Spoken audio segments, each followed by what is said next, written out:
सहनाववतु सहनौ भुनक्तु सवीर्यं कर्वावहै तेजस्विनावधीतमस्तु मा विद्विषावहै।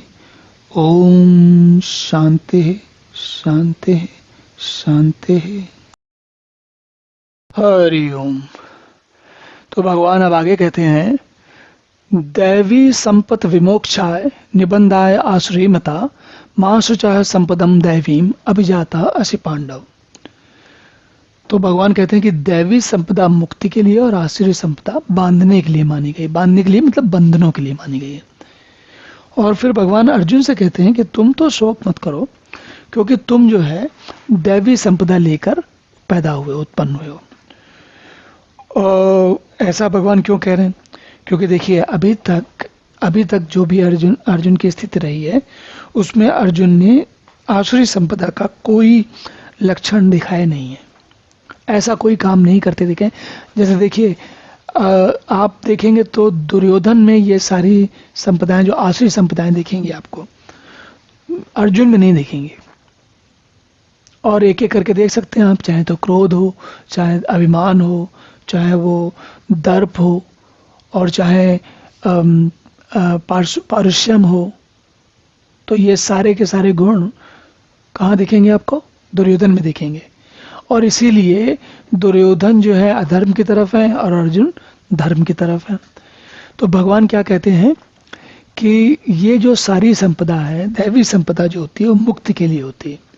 मुक्ति के लिए, किसकी मुक्ति के लिए? मतलब जब आप अच्छे गुण, जो दैवी संपदा वाले गुण आपके अंदर होते हैं, तो स्वभाव से आप दूसरों के बारे में अच्छा सोचते हैं। सत्व गुण की जो है अधिकता होती। और जब सत्व गुण की अधिकता होती है तो व्यक्ति को अपने बारे में, अध्यात्म के बारे में जानने की रुचि बढ़ती है। देखिए रजस और तमस में आदमी को, व्यक्ति को अपने बारे में जानने की, अपने इस दुनिया के बारे में, अपने बारे में जानने की इच्छा नहीं होती। उन दोनों में, एक में तो तमस वाले में तो व्यक्ति कुछ करता ही नहीं है, और रजस वाले में सब कुछ अपने लिए बटोरने में लगा रहता है। अपने बारे में भी चिंता नहीं करता, वो दुनिया के बारे में चिंता नहीं करता। वो क्या करता है? सारे सामान चीज या सारी चीजें या सारी वस्तुओं को या सारे सुखों को समेटने में लगा रहता है। तो भगवान ये कह रहे हैं कि जो ये दैवी संपदाएं हैं वो आपको ऐसी स्थिति में पहुंचाते हैं जिससे आपको मुक्ति मिल सकती है। और जो ये आश्रयी संपदाएं हैं, स्वाभाविक आप समझ ही सकते हैं कि ये सारी क्या है। ये व्यक्ति को अपने स्वयं के आनंद या सुख या दूसरों को अहित करके अपना उल्लू साधने की स्थिति में ले जाती हैं। और इसके कारण क्या होता है?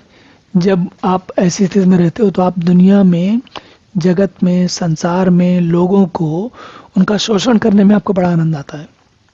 या तो आनंद आता है या आप सहज भाव में करते रहते हो।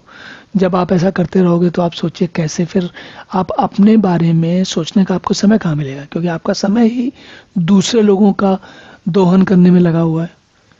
तो भगवान इसीलिए कह रहे हैं कि भाई जो आश्रय संपदा है वो सब बांधती है अगले जन्मों के लिए।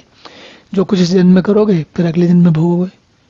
और अगर अपने दुनिया के बारे में अच्छा सोचोगे तो आपको अपने बारे में, अध्यात्म के बारे में सोचने का समय मिलेगा। और जब अध्यात्म के बारे में सोचने का समय मिलेगा तब कहीं मुक्ति की स्थिति बनेगी। तो इस प्रकार अलग अलग दोनों समताओं के बारे में भगवान ने बताया। चलिए अब अगला श्लोक देखते हैं। ओम पूर्णमिदः पूर्णमिदं पूर्णात् पूर्णमुदच्यते पूर्णस्य पूर्णमादाय पूर्णमेवावशिष्यते। ओम शांति शांति शांति।